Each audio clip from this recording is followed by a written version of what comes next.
নাটক করবি না, তোরা বাপ বেটা মিলে ফেসে গেছিস, এখন নাটক করা শুরু করছিস। তোদেরকে আমি পুলিশে দিব না, বের হয়ে যা, বের হয়ে যা, আমার বাড়ি থেকে বের হয়ে যা। বাবা তুমি ওদের বের করে দিচ্ছ না কেন? হ্যাঁ আয় যা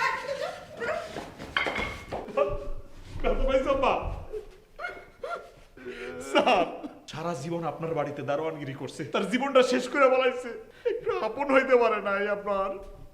আব্বা কি করলা তুমি সারা জীবন এবার এটাতে? একটু আপন হইতে পারলা না তুমি?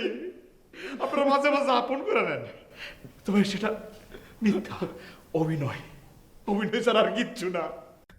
এই যে আব্বা, আপনারে আমার আব্বা ছোটবেলা থেকে বড় হইতে দেখছি, আপনার স্নেহ করছে, ভালোবাসছে, আর সে আপনি আমার আব্বারে গলা ধাক্কা দিয়ে ফেলে দিয়েছেন না, এই মুরব্বী মানুষটাকে কষ্ট দিচ্ছেন, আপনি পাবেন।